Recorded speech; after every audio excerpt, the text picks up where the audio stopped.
L'UMP se prépare, elle se prépare à la grande bataille de 2017, donc changement de nom, changement de statut, et puis cette primaire, pour laquelle François Fillon, ce matin, à la télévision, a répété qu'il serait candidat.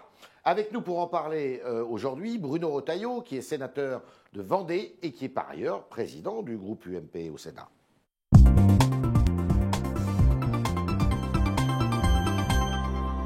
Bruno Retailleau, bonjour, bienvenue dans ces studios. Alors on va dire ça comme ça, François Fillon a officialisé, on va dire ça comme ça, sa candidature. Est-ce que vous allez le soutenir ? D'abord, c'était un scrutin polichinelle. Oui, est-ce que ça surprend les observateurs? Non. Est-ce que je vais le soutenir? Oui, je suis proche de lui. Et je trouve que, pour le moment en tout cas, le projet qu'il propose est un projet de rupture. Je pense que la situation de la France est une situation d'urgence. Et que dramatique. Puis il y a toujours plus de chômeurs. Plus d'endettement. Vous vous rendez compte que sur la production industrielle nationale, on a fait un bond de 20 ans en arrière.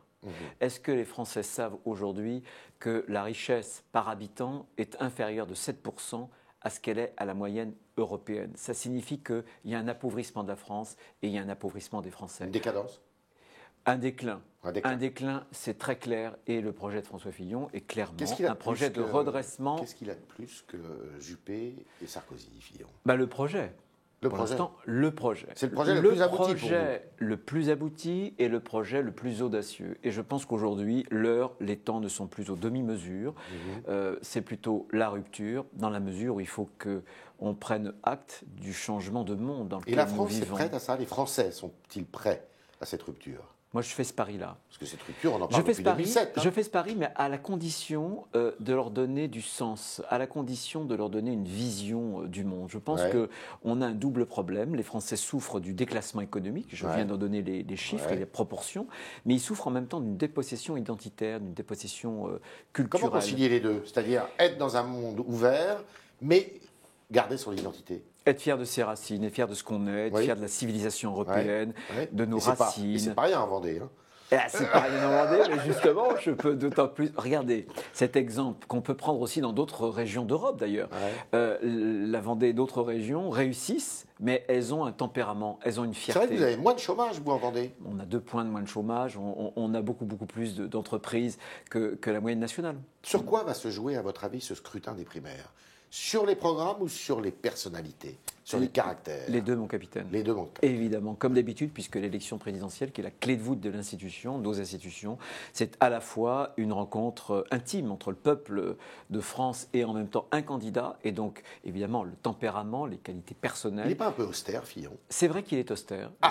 C'est vrai. Je trouve qu'il a cette forme, comment dirais-je, il se contient énormément. Trop sérieux, en fait? Ça sera à lui de fendre l'armure. Ça sera à lui de fendre l'armure. Quel conseil vous pourriez lui donner?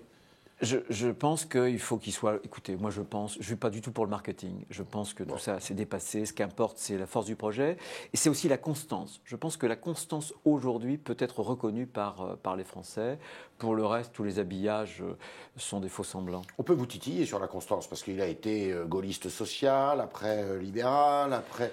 Là, il est libéral plus que jamais, d'ailleurs. Il y a un parcours, parce que d'abord, les hommes changent et surtout tiennent compte de l'expérience. Celui qui ne tient pas compte de son expérience, il a été 5 ans aux côtés de Nicolas Sarkozy pour gouverner. Il a acté un certain nombre d'insuffisances qui lui sont... Qu'il a répété ce matin, d'ailleurs. Il a répété ce matin. Et je pense que c'est important d'avoir aujourd'hui des hommes d'expérience. Alors, ce qu'il a dit aussi, parce que vous posez la question, il est loin dans les sondages par rapport à Nicolas Sarkozy et Alain Juppé. Il a tonné un peu contre les sondages en disant tout ça, c'est de la manip, on veut m'écarter, en fait. Vous êtes d'accord avec ça? C'est de bonne guerre. C'est bonne guerre. Moi, chaque fois que je le rencontre, je lui dis, écoute, tu creuses ton sillon. Pour moi, je reprends ce que Renan disait, ce sont les idées qui mènent le monde. Et je pense qu'aujourd'hui, en France, à gauche comme à droite, il y a un déficit de projet, il y a un déficit d'idées, il y a un déficit de sens, finalement. Et c'est la raison pour laquelle les Français se désespèrent. Alors, il y a une chose dont on parle beaucoup aussi. On dit, mais un jour, il a déjeuné avec Jean-Pierre Jouyet, secrétaire général de l'Élysée. Puis, il a parlé de Nicolas Sarkozy. Il a parlé notamment des pénalités dues au dépassement des comptes de campagne que Nicolas Sarkozy devait. Et ces pénalités, elles ont été payées par le parti alors qu'elles auraient pu être payées par le candidat. Enfin, toujours est-il que ce déjeuner a fait couler beaucoup d'encre. Et est-ce que ça ne peut pas être un handicap pour lui ? D'abord, j'y crois pas un seul instant. Il faut connaître François Fillon, qui s'expose très peu, qui est Intégrité extrêmement totale. réservé, qui est absolument intègre. D'ailleurs, toute son expérience, toute sa carrière en témoigne. En revanche, ce que moi je souhaite, c'est qu'il y a eu un problème quand même de détournement à l'UMP. C'est 18 millions d'euros. Je souhaite que Et ça, c'est pas Fillon, ça. Non, mais peu importe. C'est à la justice désormais de faire la clarté, parce que vis-à-vis de nos militants, vis-à-vis des adhérents, vis-à-vis de tous ceux et toutes celles qui ont donné, ils ont le droit de savoir, tout simplement. Maintenant, je vais vous dire, il faut arrêter tout ça, il faut tourner la page. Je constate, et c'est un bon point, je trouve, pour notre président actuel, Nicolas Sarkozy, que la famille est rassemblée. Elle est rassemblée. Je pense qu'elle grâce à Sarkozy. Je pense qu'il a travaillé à ce rassemblement. Et moi, je lui en sais gré de ce point de vue-là, parce qu'il pourra. On ne rassemblera pas les Français si on n'est pas capable, nous-mêmes, de nous rassembler, évidemment. Et je pense qu'on peut lui donner ce crédit-là. Vous en pensez pour les Républicains ? Oh, les Républicains, moi, je ne suis pas. Écoutez, la politique, c'est du symbole. Ouais. Le symbole, c'est ce qui relie. Ah, vous avez dit des idées du programme tout à l'heure. Oui, c'est vrai, mais le symbole, c'est important en politique. S'il s'agit d'acter un changement qui soit le prélude, justement, à une refondation en termes d'idées et de projets, pourquoi pas ? C'est bien trouvé ? Les Républicains ? Oui. Je n'ai pas d'idée particulière.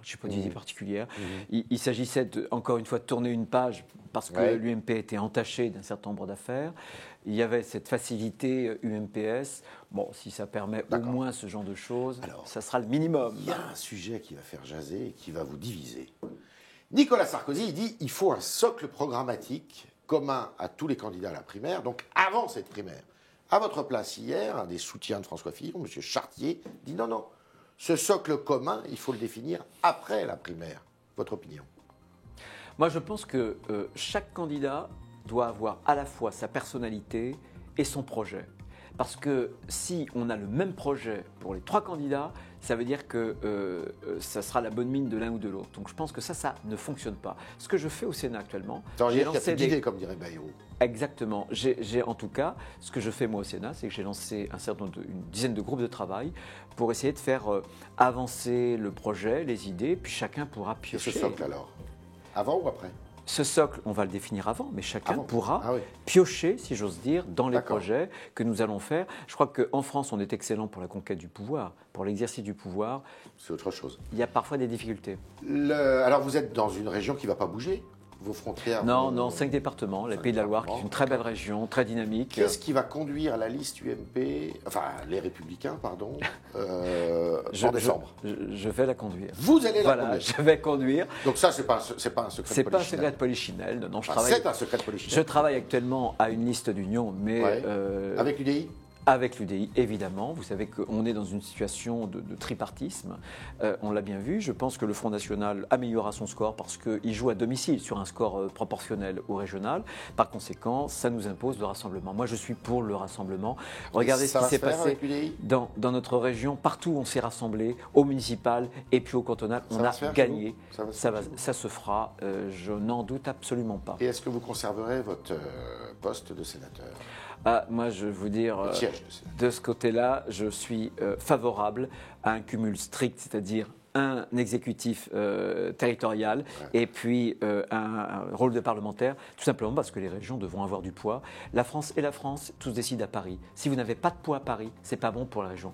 Regardez par exemple avec Le Drian, regardez avec Mme Ségolène Royal, dans le contrat de plan État-région, ils ont ramené beaucoup plus de ressources financières parisienne chez eux que la pauvre région Pays de la Loire parce qu'elle ne pèse pas suffisamment. Voilà. Et moi, je veux des élus qui soient enracinés. Je ne suis pas un poulet hors sol et je pense que quand on a des racines, quand on dirige aussi des exécutifs territoriaux, on légifère beaucoup mieux parce qu'on connaît la réalité du terrain.